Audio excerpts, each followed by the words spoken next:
2022, avec Sangay, on a réussi le Lhotse au printemps et on enchaîne directement sur le Nanga.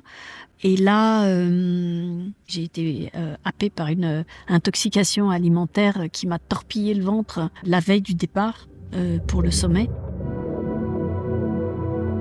Et je ne sais pas comment j'ai réussi à aller jusqu'au camp 3, mais avec des douleurs de ventre épouvantables. Et j'ai décidé de faire 24 heures au camp 3 pour essayer de calmer les douleurs. Et clairement, j'avais pas l'énergie pour poursuivre. Et en fait, les alpinistes qui ont tenté le sommet la nuit où on a attendu justement au camp 3, ils ont rebroussé chemin parce que les conditions avaient trop changé. En fait, on a trop attendu en 2022. Et les conditions de la montagne s'étaient tellement altérées que ça devenait dangereux. Ils n'ont pas réussi le sommet. Et donc, on a abandonné. C'est pour ça qu'il y a cette tension un petit peu aussi, quand on y retourne en 2023, de justement pousser pour pas attendre trop et prendre les premières fenêtres météo et pas faire la même erreur.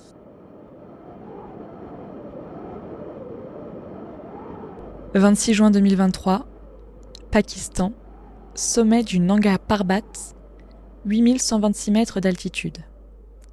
Sophie Lavaux et Dawa Sangay Sherpa se hissent sur les derniers mètres qui les séparent du sommet, mais aussi d'un exploit qui fera entrer Sophie dans la légende.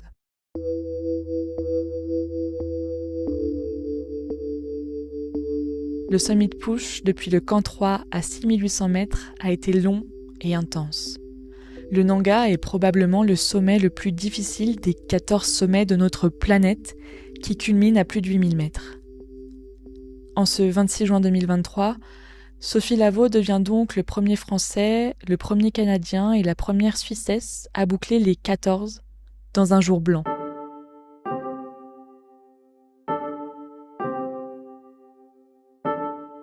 La joie de ce moment historique a probablement été intense, inimaginable pour le commun des mortels que je représente. Cette aventure, elle a commencé avec une montée au sommet du Mont Blanc en 2004 pour celle qui estime être une Madame Tout-le-Monde.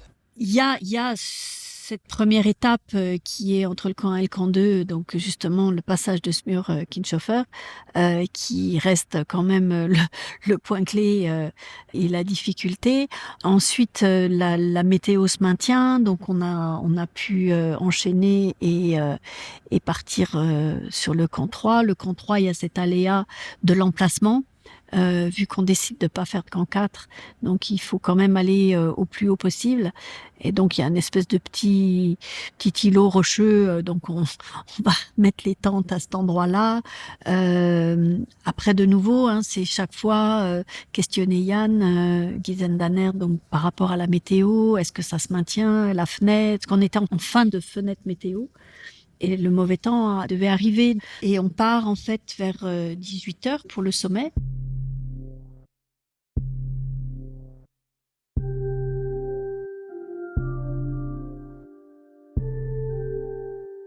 Avec un temps classique, on est toujours sur ces sommets de push en minimum sur une vingtaine d'heures, avec un retour au camp 3. Le sommet, on est dans une espèce de météo, un peu de brouillard laiteux, il y a pas de vue, il y a la préoccupation de la descente parce que les 600 derniers mètres ne sont pas sécurisés. Moi, j'étais inquiète pour la descente. Mais il y a quand même un moment d'émotion gravé avec Sangay au sommet.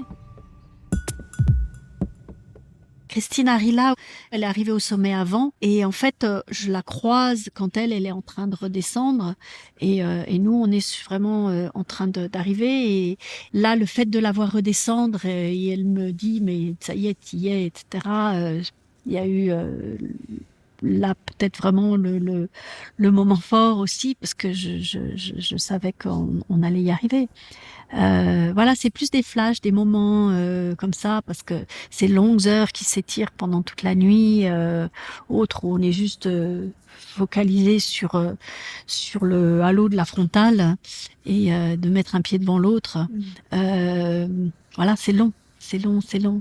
Mais ça, c'est le propre de ces sommets de push sur ces grandes montagnes.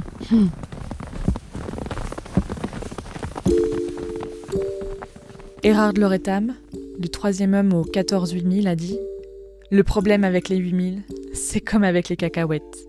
Il ne faut jamais commencer. » Alors, quels ont été les moteurs de Sophie Lavaux, qui, un beau jour à 36 ans, a décidé de quitter une carrière dans l'hôtellerie de luxe et dans l'univers des cosmétiques? J'ai la chance de pouvoir discuter avec Sophie aujourd'hui dans le camp de base pour lancer le premier épisode de cette 4e saison. Il ne me reste plus qu'à vous souhaiter une bonne écoute, en espérant que vous prendrez autant de plaisir à l'écouter parler que j'en ai eu à la rencontrer. Merci infiniment aux éditions Glénat d'avoir rendu cela possible. Le livre « Les 14 8000 de Sophie Lavaux », coécrit avec François Damilano, que vous entendrez dans quelques semaines sur le camp de base, constitue un magnifique livre de voyage proposant des points de vue originaux autant qu'historiques sur les 14 plus hautes montagnes du monde. Et si vous avez aimé cet épisode, je serais ravie de recueillir vos commentaires sur Apple Podcasts, Spotify et YouTube. Restez bien jusqu'au bout de cet épisode parce qu'avec les éditions Glénat, on a une surprise pour vous et je vous en parle juste après cet entretien.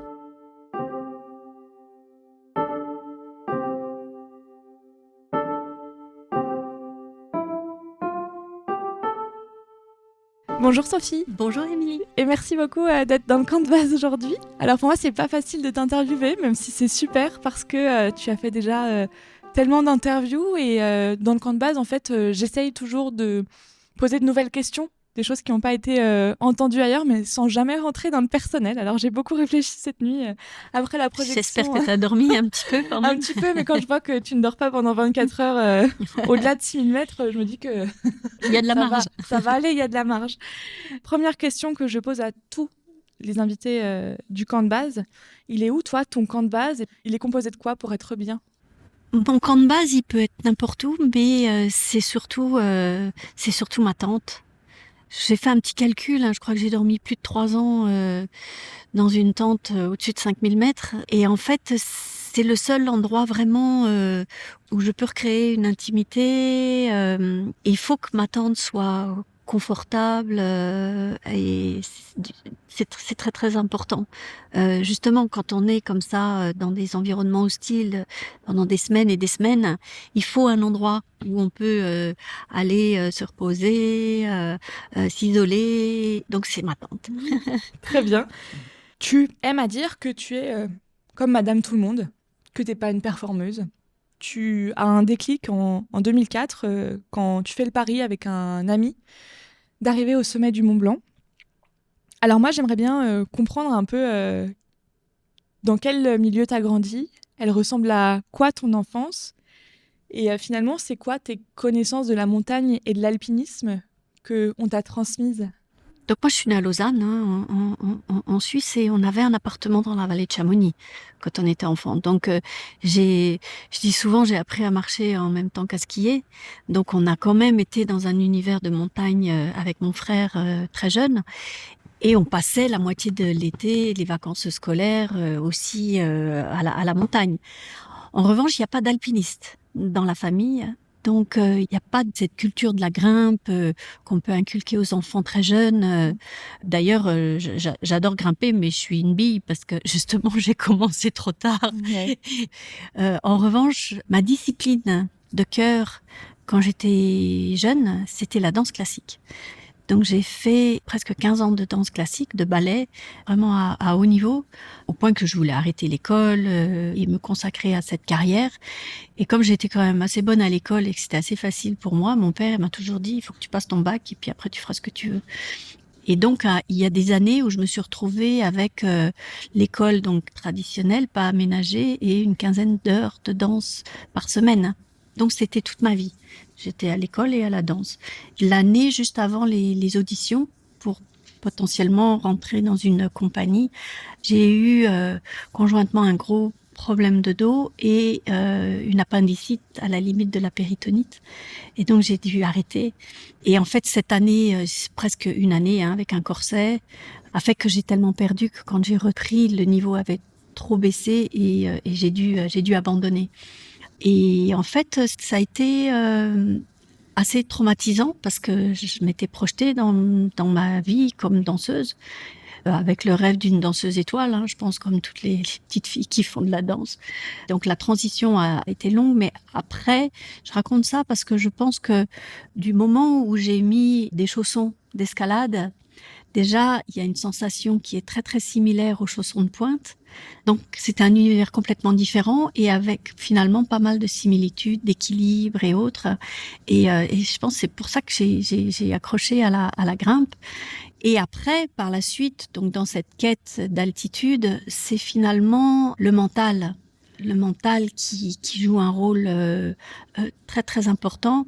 Et je pense que cette discipline du corps que j'ai eue toutes ces années avec la danse classique m'a beaucoup aidée et m'aide encore aujourd'hui dans cet effort intense qu'il faut fournir quand on grimpe ces grandes montagnes. Et puis il y a une rigueur aussi dans l'entraînement, hein, dans la danse classique. Une rigueur, une discipline, une hygiène de vie qui est vraiment indispensable. Donc oui, c'est donc il y a beaucoup de similitudes en fait. Hein. À quel moment tu les enfiles, ces chaussons d'escalade ? Ah, quand est-ce que j'ai commencé? Oui, au début 2000 à peu près, dans ces eaux-là. En fait, j'avais commencé de faire quelques ascensions, et puis il y a effectivement ce Mont Blanc de 2004, et donc j'avais un ami d'enfance qui vivait à Chamonix, et je suis allée le voir et je lui ai dit apprends-moi l'alpinisme, j'ai envie. Et on a fait beaucoup ensemble, et c'est lui qui m'a initiée. C'est tombé comme ça, un jour tu t'es dit je veux faire de l'alpinisme. Ouais. Je me suis dit c'est quelque chose qui devrait me plaire, donc j'ai envie d'apprendre la technique de l'alpinisme en fait. Et puis de nouveau c'est des bons prétextes pour partir en montagne, faire des choses avec des amis et puis apprendre piolet, crampons, etc. quoi. Donc. Tu as 3 nationalités, tu es française, suisse et canadienne. Comment est-ce que chacune de ces nationalités joue dans ta persévérance et dans ce rapport à la montagne ? Alors c'est pas lié, mais l'origine de la famille, mes parents sont français et mon papa a immigré au Canada assez jeune et maman à l'époque était hôtesse de l'air à Air France et elle faisait des Paris-Montréal jusqu'au jour où elle est parvenue. Elle est restée, ils se sont mariés là-bas, etc. D'où naturalisé canadien, d'où le passeport canadien. Et quand ils sont rentrés en Europe, ils sont venus en Suisse. Et donc, avec mon frère, on est nés en Suisse. D'où le 3e passeport. Ce qui est rigolo, c'est que en fonction d'où je me trouve, l'entourage s'approprie la nationalité.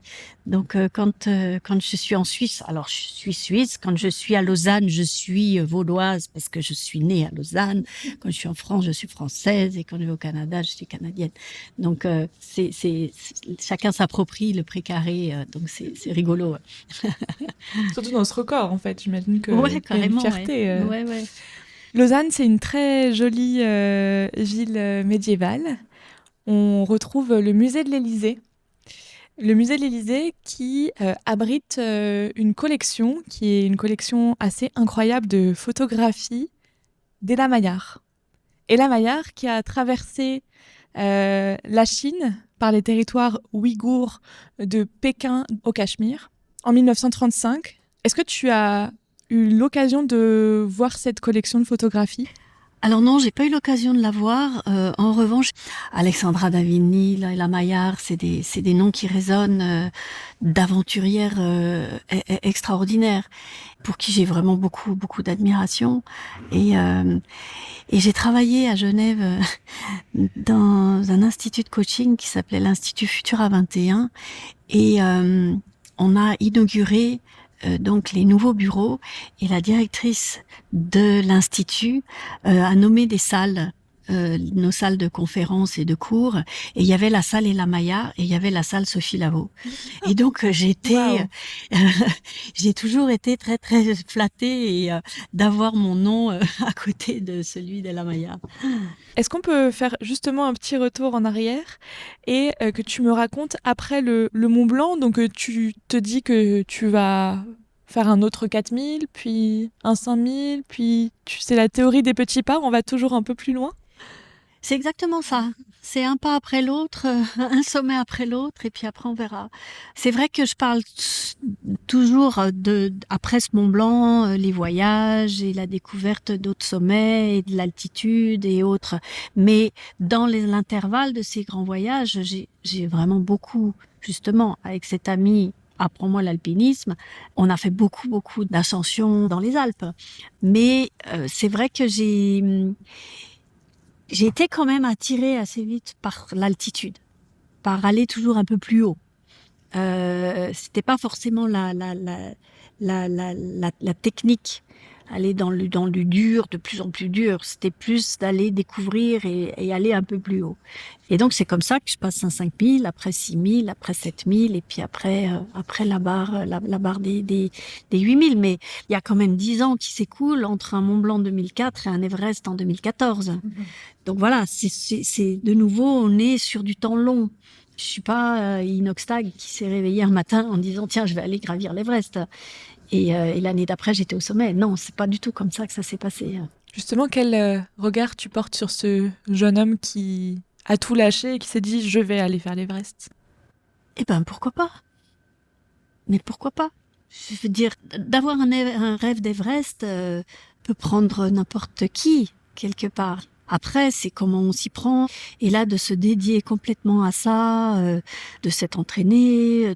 Il a fait les choses correctement. Il s'est bien entouré. Alors oui, il y a des moyens, il y a beaucoup de choses, mais c'est pas parce qu'on est youtubeur qu'on n'a pas le droit d'avoir un rêve d'Everest. C'est clair. Est-ce que tu te rappelles la première fois que tu mets les pieds en Himalaya? C'était en quelle année? Oui, je me souviens très bien quand je vais en Himalaya la première fois. Je suis partie avec mon frère en fait. On est parti en trek en Himalaya. Mon frère avait un ami qui a épousé une Sherpani, une Népalaise.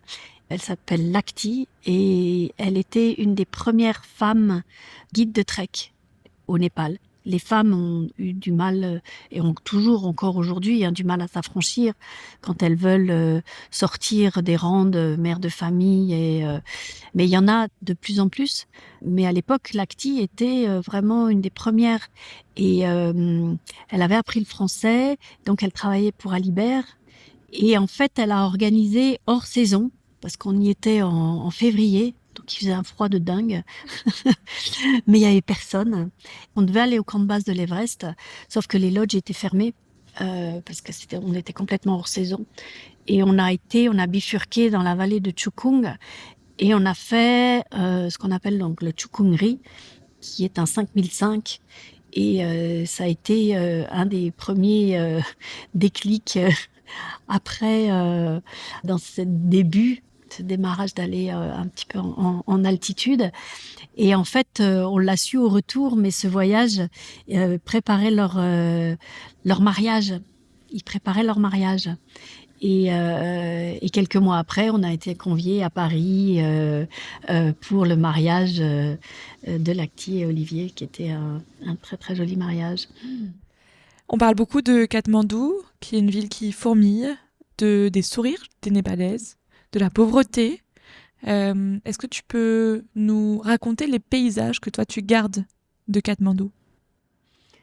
Katmandou, je dis toujours que c'est un bordel sympathique. Parce que c'est vrai que c'est un chaos total,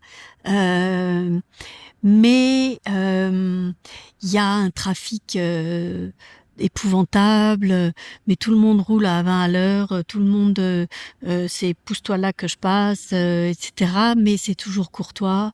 Et de nouveau, on est dans cet état d'esprit qu'on a complètement perdu ici. D'une manière générale, c'est l'entraide, vraiment. Donc effectivement, c'est très pauvre, c'est pollué. Il y a des mendiants, les marchands de fruits et légumes qui, avec leurs petites carrioles, sont tout le temps au coin des rues. Donc on achète ces fruits et légumes sur le chemin en rentrant chez soi, ou moi dans mon petit hôtel où j'ai mes habitudes dans le quartier de Bodhnat, qui est le quartier bouddhiste. Quand j'arrive à Katmandou, je vais voir la stupa. J'ai des habitudes comme ça Alors, je pense que je pourrais pas vivre à Katmandou, justement à cause de la pollution. En revanche, j'ai toujours plaisir à y passer quelques jours et voilà. Et je trouve que ce qualificatif de bordel sympathique, c'est ça qualifie bien la ville. Vous parlez des femmes et de la montagne. Je vais recevoir Anne-Benoît Janin dans un des épisodes suivants du camp de base. Elle a écrit un livre et elle a réalisé un film sur l'alpinisme comme émancipation des Népalaises dans une société qui est quand même assez misogyne. Dans cette expédition, comme dans tout ce qu'on voit à l'écran en termes d'alpinisme, une femme qui fait de l'alpinisme comme vous, elle est forcément entourée d'hommes. Est-ce qu'en 11 ans, on vous a déjà proposé ou vous avez déjà rencontré une femme Sherpani ou est-ce qu'on vous a déjà proposé d'être accompagné par une femme sur une de vos expéditions? Est-ce que vous avez observé l'émancipation toute relative dont parle Anne dans ses films et dans son livre? Donc, on parle des Sherpas. Donc, faut toujours distinguer donc l'ethnie du job. La communauté Voilà. Sherpa. Donc, qui est une ethnie, qui est une caste. Et comme les populations des contreforts de l'Himalaya sont les Sherpas essentiellement qui vivent toujours, c'est les premières personnes qui ont été embauchées dans les années 50-60 dans les conquêtes de l'Himalaya. Et donc le nom de Sherpa est devenu le nom du job. Mais c'est leur nom. Si je prends Sangay, son nom complet, c'est Dawa Sangay Sherpa. Et Sherpa, c'est son nom de famille. D'accord? Donc ça, il faut juste distinguer ça. Il n'y a pas de Sherpa femmes qui travaillent sur les montagnes et qui font de l'aide au portage, de l'assistance aux grimpeurs, etc. Il n'y a pas de femmes. En revanche, il y a des femmes guides de trek, maintenant, et il y a des femmes qui grimpent, qui elles-mêmes se font assister par des Sherpas. Et la plus connue après donc les premières conquêtes avec Pasang Lamu, etc. Il y a une Sherpanie qui a épousé un Hollandais qui s'appelle Maya Sherpa et qui a commencé donc à grimper des 8000. Elle est très connue parce que justement elle était dans les premières. Après, elle a inspiré d'autres jeunes femmes qui ont commencé à grimper. Donc il y a Pasang Lamu, parce que tout le monde à peu près tous s'appellent tous pareil, mais Pasang Lamu Akita. Voilà. Qui a épousé un japonais. Voilà. Et Dawa Yangzom Sherpa, qui est la première femme aujourd'hui népalaise guide de haute montagne. Donc il n'y en a qu'une. Et donc ces trois, que ce soit Maya, Pasang et Dawa Yangzom, elles étaient toutes les trois avec moi sur 2017, sauf erreur, sur l'expédition du Kanchenjunga. Et c'est vraiment les trois icônes très connues. Aujourd'hui, il y en a plus.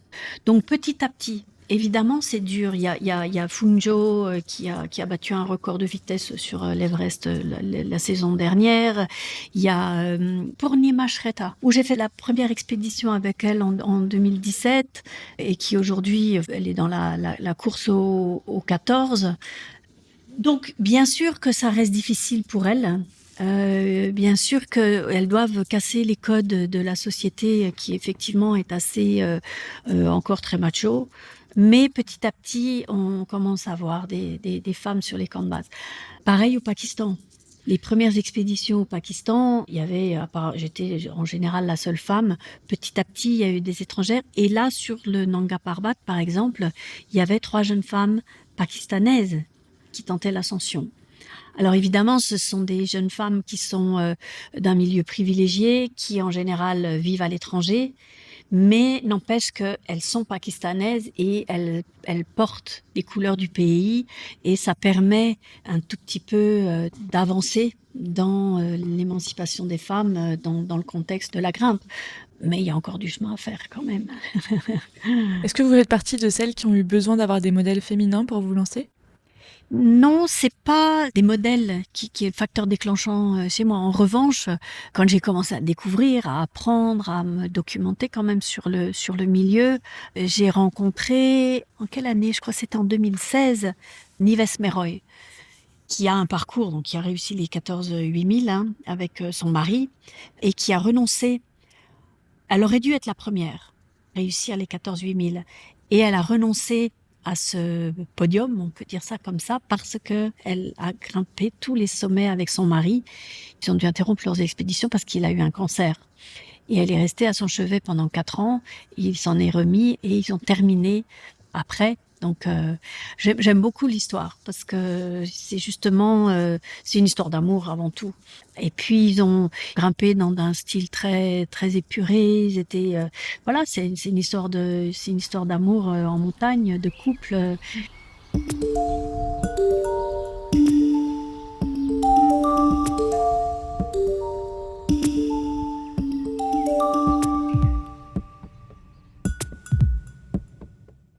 Alors si tu veux bien, on va revenir aux sensations et aux émotions de l'alpinisme. Qu'est-ce que tu te dis au sommet de ton premier 8000 ? Ça doit être une expérience incroyable. Atteindre le sommet de ces montagnes, effectivement, de ces grandes montagnes, hein, plus de 8000 mètres, c'est vrai que ça procure une émotion toujours très particulière, le fait d'y être arrivé. Et puis, il y a toujours ce petit chose qui est au fond de la tête qui dit « mais t'es qu'au sommet, il faut redescendre ». Quand on a la possibilité d'avoir une météo clémente, évidemment, il y a tout ce qu'on voit autour, hein. On s'imprègne de toutes ces images. Le Shishapangma de 2012, où finalement je vais que au sommet central, mais à l'époque je savais pas la différence vraiment entre le sommet central et le sommet principal. Toujours est-il qu'on était dans une espèce de brume, on avait dû faire 24 heures de pause au camp 3. C'était une sorte de découverte permanente. Et alors oui, j'ai le souvenir des photos de cette joie qu'on a au sommet. Il y a toujours cette hypoxie qui met toujours un peu... et avec les années, est-ce que c'est les photos qui me rappellent ces souvenirs ou est-ce que c'est vraiment des souvenirs ou est-ce que... C'est toujours un petit peu mélangé, mais j'ai un souvenir très clair que la météo était assez instable et que ça allait se gâter, donc il fallait qu'on descende. Et donc on est descendu et la tempête s'est levée d'ailleurs quand on est arrivé au camp 3. Donc il y a toujours cette préoccupation de la descente finalement. Tu parles d'hypoxie, donc l'hypoxie c'est ce phénomène de manque d'oxygène. Comment est-ce qu'on fait dans un sport comme l'alpinisme où il faut prendre des décisions rapides pour rester en vie ? Est-ce que finalement on maîtrise ce qui se passe ? Parce que tu as l'air de décrire un phénomène un peu brumeux. Rien n'est rapide au-dessus de 8000 mètres. Ça, c'est vraiment... on pourrait presque parler de l'éloge de la lenteur. Avec le paradoxe de justement ces records où il faut toujours aller plus vite, etc. Mais l'hypoxie, donc qui est ce manque d'oxygène, altère complètement le fonctionnement du corps et du cerveau. C'est ce qui rend l'univers extrême et dangereux, parce que justement la capacité de réflexion est altérée. Il se passe régulièrement de la prise de mauvaises décisions due à l'hypoxie. D'où, pour moi, l'importance d'évoluer en binôme avec, en l'occurrence, un Sherpa, donc Dawa Sangye Sherpa, qui me connaît très bien. Moi, je le connais très bien. Parce que les prémices d'un mal aigu des montagnes potentielles souvent se traduisent par de l'incohérence de mouvement, de l'incohérence de comportement ou de parole ou autre. Donc c'est important que la personne qui grimpe avec toi te connaisse pour justement éventuellement pallier ou réagir s'il y a quelque chose qui cloche. Et puis moi, je suis pas une solitaire. J'aime pas faire les choses toute seule. Donc de toute façon, j'aime être entourée et avoir une équipe avec moi au-delà de la simple sécurité.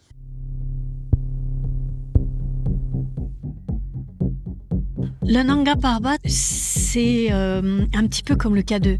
C'est des montagnes qui ont des histoires dramatiques. Il y a une partie de l'imaginaire qui exacerbe l'environnement et qui renvoie quand même une image assez effrayante, on va dire. Donc le Nanga, quand on dit on va au Nanga, c'est un peu comme quand on va au K2, c'est waouh, ça va être dur et on va en baver. Et c'est vrai que la particularité du Nanga Parbat, c'est que quand on est au pied de la montagne, donc au camp de base, on voit le sommet. On est vraiment face à cette immense paroi, ce qui n'est pas le cas de tous les 8000, dans le sens où souvent les distances sont longues, donc le cheminement sur la montagne fait qu'on ne voit pas le sommet. Donc la perspective est très différente. Et là, on est planté devant cette face. Et donc, on passe notre temps à avoir les yeux rivés sur la paroi et à se dire, mais mon Dieu, mais comment on va faire? C'est vrai que c'est pas la plus accessible pour terminer. À quoi elle ressemble cette ascension? On est sur une montagne qui peut être soit découpée, soit en 3 camps d'altitude, soit en 4. Nous, on a fait le choix de faire que 3 camps. Parfois, c'est arrivé plusieurs fois, mais parfois, le fait d'avoir à déplacer tout le matériel jusqu'au camp 4, qui veut dire c'est le portage des tentes, des réchauds, de la nourriture, donc il faut de la nourriture supplémentaire parce que ça implique une nuit supplémentaire, etc. Le bénéfice d'un camp supplémentaire n'est pas forcément judicieux. Et là, donc, le camp 3, on l'a fait justement, d'où l'originalité de ce positionnement qui est, on est au-dessus de l'emplacement classique du camp 3, mais on est quand même sur un dénivelé de 1300 mètres de dénivelé pour le sommet de Push qui est énorme. Et la particularité du Nanga Parbat, c'est quand même la section entre le camp 1 et le camp 2, avec le passage du fameux mur du Kinshoffer, qui est une paroi rocheuse verticale de 150 mètres qu'il faut grimper après avoir remonté tout le grand couloir qui fait déjà plus de 1000 mètres de dénivelé. Donc c'est vraiment la partie technique, sans oublier quand même, parce qu'on l'oublie, parce qu'on est encore de nouveau dans cet univers hypoxique et de très haute altitude, mais toute la partie sommitale, donc les 600 derniers mètres, qui sont aussi une énorme pente de neige qu'on a gravi un peu dans le brouillard et dans des conditions difficiles de météo. Il n'y a pas beaucoup de jokers, j'ai envie de dire, sur le Nanga.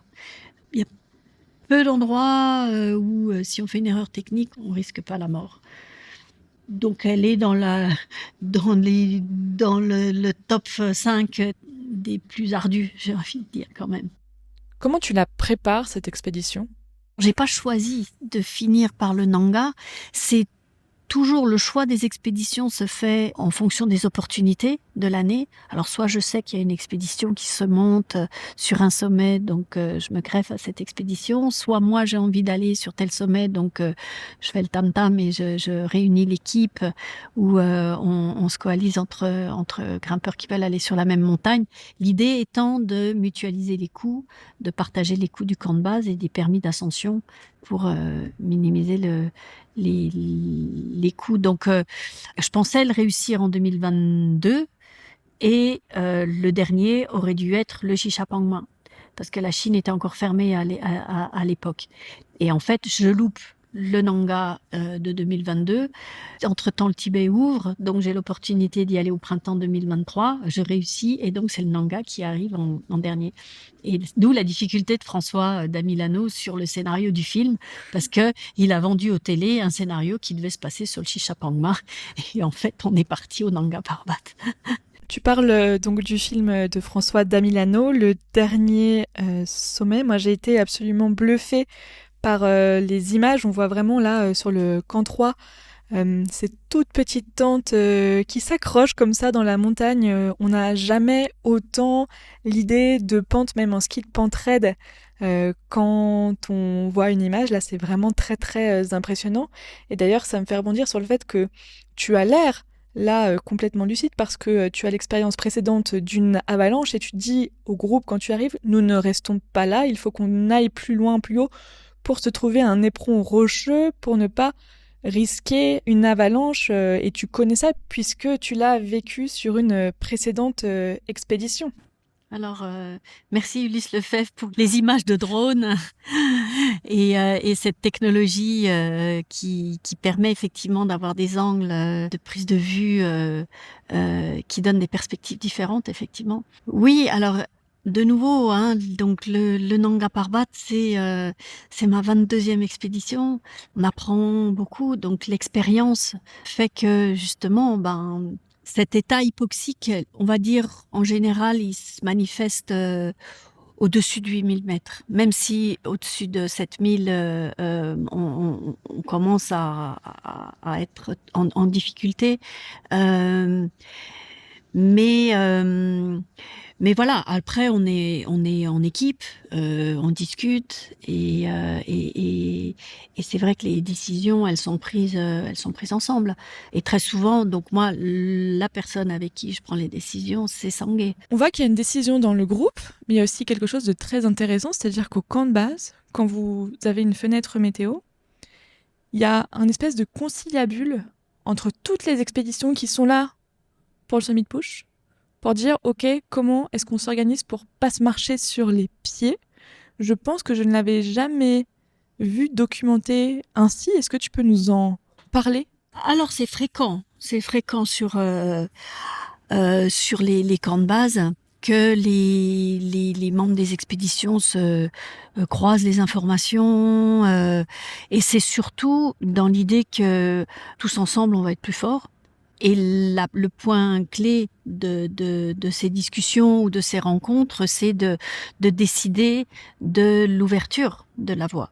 Parce que, à part les grandes montagnes qu'on va dire les populaires, qui sont l'Everest, le Manaslu à l'automne, ces montagnes qui sont très très organisées, où il y a ce qu'on appelle donc une fixing team, une équipe de tête qui va ouvrir la voie et sécuriser les parties techniques avec des cordes fixes, d'où son nom de fixing team, qui est dédié. Sur les autres expéditions, il n'y a pas cette équipe. Donc, il faut s'organiser pour décider quels sont les Sherpas qui vont aller en éclaireur, on va dire. Au Pakistan, c'est la même chose. Il y a aussi des ouvreurs pakistanais. Il faut que tout ce petit monde s'entende et se décide. Donc, pour s'organiser. Donc, c'est ça. En fait, ces réunions, elles servent à ça. Et là, comme il y a eu des difficultés sur cet été 2023 avec une lenteur de délivrance des visas. Donc, il y a des Sherpas qui étaient encore restés à Katmandou à attendre les visas. Donc, tout est en retard. Donc, on est un petit peu dans la précipitation. Il y a la contrainte de la météo. Avec des fenêtres très, très serrées quand même. Et le Nanga a cette particularité d'avoir ces grandes pentes. Et plus on va vers le mois de juillet, et le regel est mauvais, et donc on arrive à des situations dangereuses. Qui dit pas de regel, dit chute de pierre, et donc ça devient très dangereux. Et donc la saison de grimpe du Nanga, elle est très petite. Donc c'est pour ça que c'est important que les chefs d'expédition se réunissent pour pouvoir optimiser vraiment cette stratégie. Là, c'est fou, on voit vraiment la stratégie, c'est ça, c'est une stratégie. Ouais, mais moi c'est aussi au-delà de la performance et d'arriver au sommet, de tenter le sommet. Moi, ce que je trouve toujours intéressant, justement sur ces camps de base, c'est de décider de cette stratégie d'ascension, quand est-ce qu'on y va ou pas. Et dans les conférences, parce que je donne beaucoup de conférences, je dis, le patron, le boss de toute l'expédition, il est dans son salon à Chamonix. Et il s'appelle Yann, et c'est le météorologue. Pourquoi ? Parce que c'est lui qui donne le go. C'est lui qui me dit, qui prend la responsabilité de me dire non, on n'y va pas, oui, vas-y, monte, non, ne redescends pas, parce que si tu restes 24 heures dans la tente, la fenêtre météo, elle arrive et il me connaît et il sait plus ou moins calculer le temps. Par exemple, si je prends l'exemple du Manaslu de 2022, on est monté au camp 4 dans une tempête, mais épouvantable, avec des vents à plus de 60 km/h et autres. Et on était, tout le monde redescendait. J'avais vraiment l'impression d'être à contre-courant.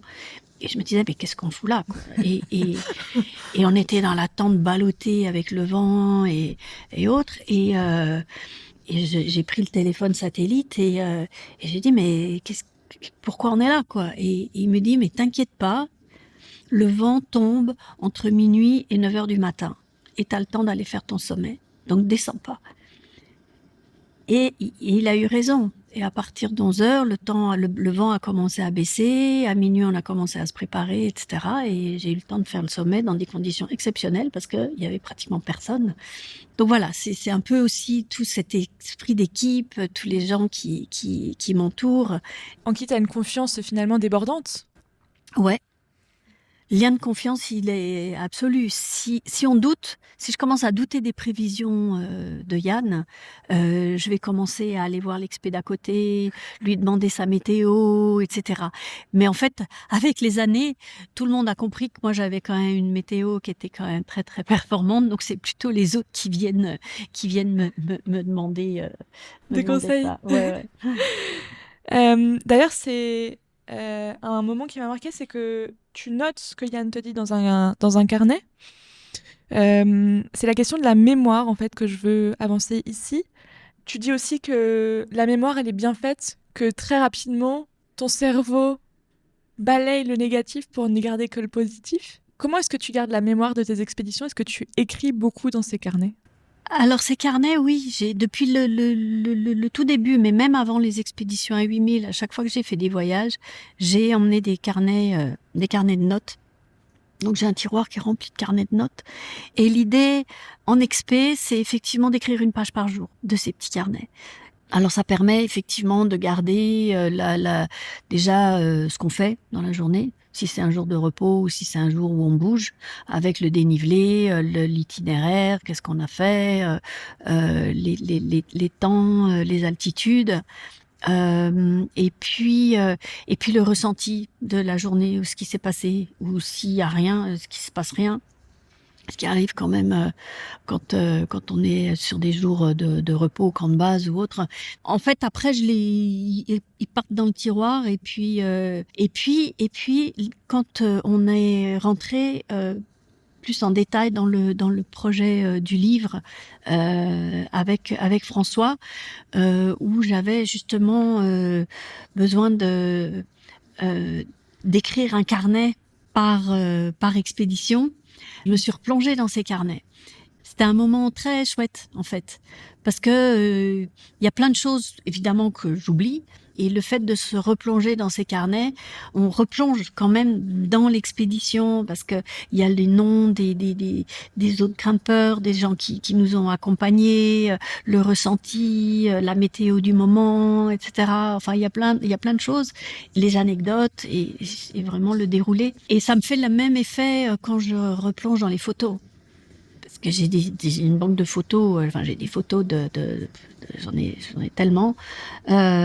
L'exercice de l'iconographie du livre m'a permis de me replonger vraiment dans chaque expédition, dans chaque photo, dans chaque paquet finalement de photos.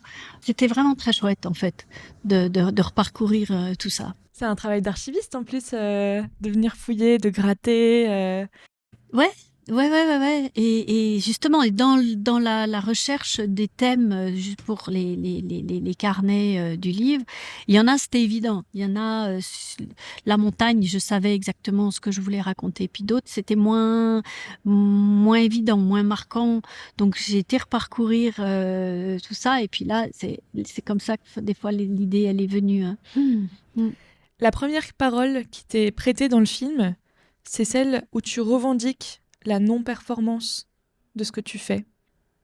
Et même tu doutes de tes capacités. Est-ce que les gens aujourd'hui te croient quand tu dis que tu ne vas pas sur ces 14-8000 pour établir un record? Je sais pas s'ils me croient ou pas. Finalement, peu importe. Mais c'est vraiment ma façon d'avoir abordé ce grand rêve. Au début, c'était un espèce de rêve de Graal, de quelque chose assez d'inaccessible. J'ai mis voire plusieurs années finalement avant d'assumer le projet et d'en parler. Et au début, je disais non, mais je repars en expé. Mais c'est vrai que j'ai toujours eu cette philosophie du pas à pas. d'une expé après l'autre. Et puis après, on verra. Parce que les obstacles, et plus on y va, et plus je m'en suis rendu compte que les obstacles sont tellement présents.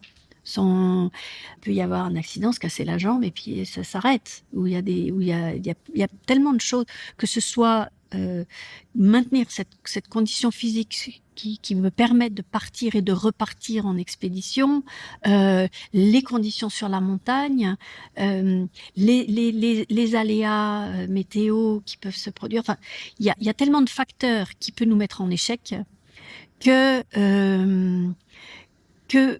ça paraît presque quelque chose d'insurmontable. Et donc, pour justement éviter la pression, pour éviter de promettre des choses, notamment vis-à-vis des sponsors ou des partenaires et autres, de promettre quelque chose que je vais pas tenir, je suis toujours restée dans un précaré d'une année, en disant voilà, cette année je vais essayer de faire ça, et puis après on verra. Et puis au fur et à mesure ça a marché, mais je reste assez convaincue que le fait justement de se préserver de cette pression potentielle fait que peut-être j'ai renoncé parfois plus facilement. Et je reste convaincue que le renoncement à plus de 8000 mètres, il sauve la vie. On me l'a beaucoup dit au fil des interviews que j'ai menées. Dans tous les sports, que ce soit en alpi, en pentraid, on m'a toujours dit faire un retour en arrière, c'est se sauver la vie et c'est important, quoi. Alors la montagne, c'est aussi des échecs. Dans la quête des 14 8000, vous en avez eu quelques-uns, mais aussi on peut dire que l'alpinisme, il y a une prédominance de la mort. C'est quoi la meilleure façon d'atteindre le sommet? Si on connaissait la meilleure façon d'atteindre le sommet, je pense que tout le monde l'appliquerait. Il n'y a vraiment pas de recette magique. En revanche, l'expérience peut minimiser les risques. L'équipe, bien sûr, l'entourage. Je reste convaincue que seul en Himalaya, je vais aller nulle part. Donc ça, c'est aussi un credo de conférence qui fait que c'est une façon de revaloriser des équipes et des gens qui m'entourent, non pas pour minimiser ce que je fais, mais pour donner vraiment remettre en perspective tous les gens qui nous entourent. On peut citer ne serait-ce que le cuisinier du camp de base. Si le cuisinier nous fait pas bien à manger et qu'on est tous malades, personne va aller au sommet. Donc c'est des perspectives comme ça que je trouve toujours intéressantes de mentionner. Il faut quand même l'admettre, il y a quand même un facteur chance dans les conditions. Plus j'observe ces montagnes, et moi je comprends vraiment les avalanches, ça reste un truc quand même assez mystérieux, un pont de crevasse qui cède. Pourquoi il cède à tel moment? Alors oui, c'est peut-être parce qu'on est dans l'après-midi et que ça a chauffé, mais il y a 100 personnes qui passent, et puis la 101e, ça cède. Enfin bref, il y a des aléas et qu'il faut intégrer. Le risque zéro, évidemment, n'existe pas. Et puis, je pense qu'il faut être conscient de sa capacité physique, ses compétences, savoir renoncer. Cette quête de record, peut-être, peut mettre en danger aussi plus facilement, parce qu'on va pousser le bouchon. Alors, où on met le curseur, c'est aussi très, très relatif. J'ai pas la réponse. Et puis, peut-être quand même qu'il y a une bonne petite étoile là-haut qui était bien présente. Donc, faut pas non plus peut-être en abuser. J'ai écrit hier soir dans mon carnet personnel, en rentrant de la projection, que rien ne vous prédestinait à la montagne, d'autant que vous n'êtes pas une alpiniste comme les autres, vous prenez l'anti-performance, et que finalement, quand la vie voulait nous emmener quelque part, elle arrivait toujours à nous emmener là où elle voulait. Il y a une forme de destin quand même dans ce que vous avez vécu. Alors il y a beaucoup de volonté, beaucoup d'entraînement, mais il y a une forme de destin. Alors, on peut appeler ça du destin, je sais pas, ou de voie à suivre, ou de... Après, moi, j'ai les pieds quand même bien sur terre, et je pense que c'est un choix de vie. Oui, parce que vous quittez Et tout, c'est en fait. Vous quittez votre travail, vous et c'est dites, ça. Et quand les gens ils me disent: «Ah mais tu as de la chance, tu vis de ta passion», je dis: «Non, non, c'est pas de la c'est pas de chance. la chance du tout». Et c'est vraiment beaucoup, beaucoup de travail, de l'aléa, de prendre la décision de démissionner d'un job, avec un salaire confortable, et de se lancer, à plein temps dans, cette activité qui devient donc du coup une profession, d'être en recherche de financement. Et merci, merci tous les sponsors et les partenaires, qui m'ont, accompagnée, hein, pendant toutes ces années, parce que sans eux, ça se fait pas. Donc voilà, c'est des rencontres, c'est plein de choses à mettre ensemble, mais au final, c'est beaucoup de travail.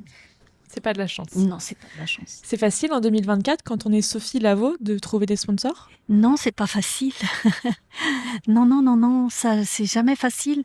Alors après, de nouveau, j'ai jamais eu à renoncer à une expédition par manque de moyens. Donc merci les sponsors, parce que justement, c'est que je me débrouille quand même pas trop mal pour trouver, ces sous. Mais on est dans une époque où je pense il y a beaucoup de choses, il y a beaucoup de projets, il y a des choses, des projets magnifiques. Il y a beaucoup de gens qui cherchent de l'argent, et donc c'est pas facile. C'est pas facile. Et justement, le paradoxe, c'est pas parce que on a fait un film ou des films, un livre, on passe à la télé, on a des jolis logos, sur notre doudoune, que la vie est facile. D'autant que vous êtes quand même interviewé par des pointures. J'ai vu que vous aviez fait pas mal de podcasts. Vous avez été interviewé sur France Inter plusieurs fois. Vous êtes entouré de Oui, mais François Damilano, Lys Lefebvre. oui, mais justement, c'est le paradoxe. C'est que cette exposition médiatique, laisse penser que on y est arrivé et que c'est facile et qu'il y a des sponsors et que tout va bien.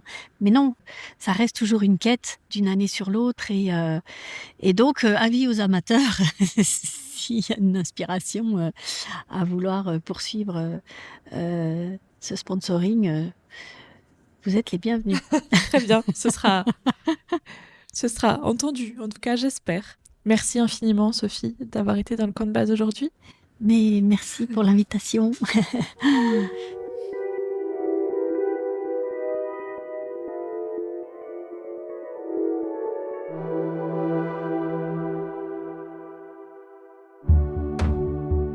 Et voilà, ce premier épisode de la saison 4 avec Sophie Lavaux est terminé pour aujourd'hui. Merci de l'avoir écouté jusqu'au bout. N'oubliez pas de le partager avec votre entourage s'il vous a plu. On a une surprise pour vous avec les éditions Glénat. On vous permet de remporter le livre coécrit par Sophie Lavaux et François Damilano, Les 14 sommets de Sophie Lavaux. C'est très simple, vous laissez un commentaire sur le podcast sur Apple Podcast ou sous l'épisode de Sophie Lavaux spécifiquement sur YouTube ou Spotify. Vous avez jusqu'au 10 février pour ce faire. Je tire au sort le 11 février à midi. Je vous souhaite une bonne journée, une bonne soirée et je vous dis à très vite dans le camp de base. Rencontre au sommet.